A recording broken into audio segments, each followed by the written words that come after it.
आदाब दोस्तों, मैं हूं शहजाद आलम बरनी। आप देख रहे हैं द बरनी शो। आज हम अपने शो में जो मुद्दा लेकर के आए हैं वो बड़ा ही मज़ेदार भी है और गंभीर भी है। दरअसल आप लोग और हम लोग हमेशा सोचते हैं कि नेता चोरी क्यों करते हैं। तो इसका एक खुलासा किया है बीजेपी के एक नेता ने, जिन्होंने बताया कि देश के जो सांसद हैं वो चोरी क्यों करते हैं। क्या उन्हें चोरी करने पर मजबूर किया जाता है या अपनी खुशी से वो चोरी करते हैं। दरअसल उत्तर प्रदेश के बस्ती के सांसद हैं। उत्तर प्रदेश का एक ज़िला है बस्ती। बस्ती के सांसद हैं हरीश द्विवेदी।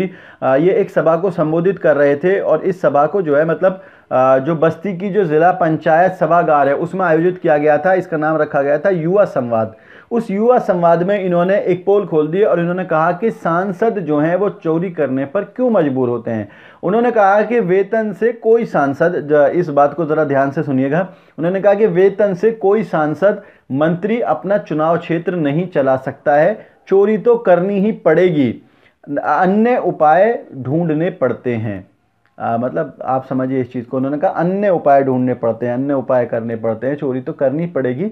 और जो क्षेत्र होते हैं, जो चुनावी क्षेत्र होता है, उसको एक सांसद अपनी जो तनख्वाह होती है उससे वेतन से नहीं चला सकता है। इस पर भी अभी चर्चा करेंगे। आगे भी उन्होंने जो बात कही, उन्होंने कहा कि जो एक सांसद को जो है 12 कर्मचारी चाहिए, उनकी आवश्यकता होती है, लेकिन उसकी जो तनख्वाह होती है वो प्राइमरी का जो वरिष्ठ अध्यापक होता है, मतलब कि प्राइमरी स्कूल का जो वरिष्ठ अध्यापक होता है उससे भी कम होती है एक सांसद की तनख्वाह। अब वो उसमें अपना चुनावी क्षेत्र कैसे चलाए।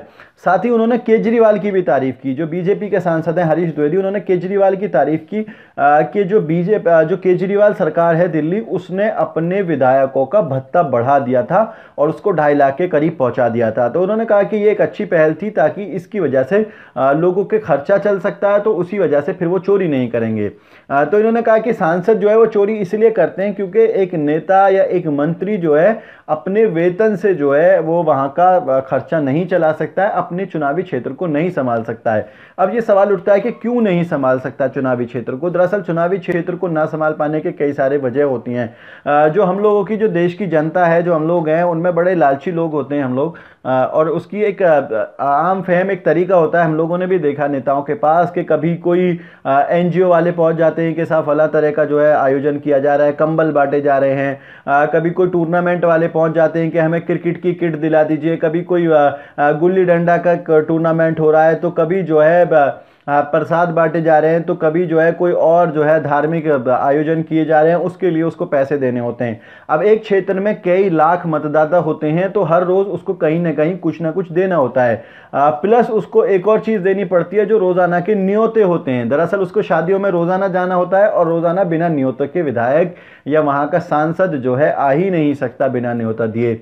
अब एक छोटी सी तनख्वाह में इतने सारे आयोजन और इतने सारे न्योते कोई भी नेता कैसे दे सकता है, अपने चुनावी क्षेत्र को कैसे संभाल सकता है। और अगर वो नहीं देगा तो उसको अगली बार से वोट नहीं मिलेगा। ये एक बड़ी दुविधा है। तो इसके लिए आप किसको जिम्मेदार मानते हैं? आज की जो बड़ी डिबेट है वो यही है कि हरीश द्विवेदी ने तो कह दिया कि वेतन से कोई सांसद या मंत्री अपना चुनावी क्षेत्र नहीं संभाल सकता, चोरी तो करनी ही पड़ती है। अब जो बड़ा सवाल उठता है वो यह है कि ये चोरी जो है वो नेता की वजह से होती है या चोरी जो है वो जनता की वजह से होती है।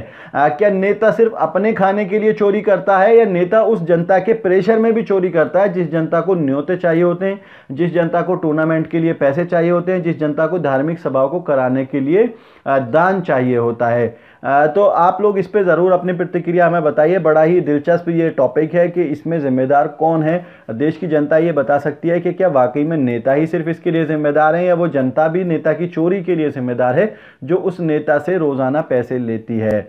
आज के प्रोग्राम में इतना ही। हमारी आपसे दरखास्त है, इस प्रोग्राम को शेयर करें और हमारे चैनल को सब्सक्राइब जरूर करें, और ट्विटर पर हमें ज़रूर फॉलो करें, @शहजाद बरनी पर जाकर के आप फॉलो करें। बहुत बहुत शुक्रिया।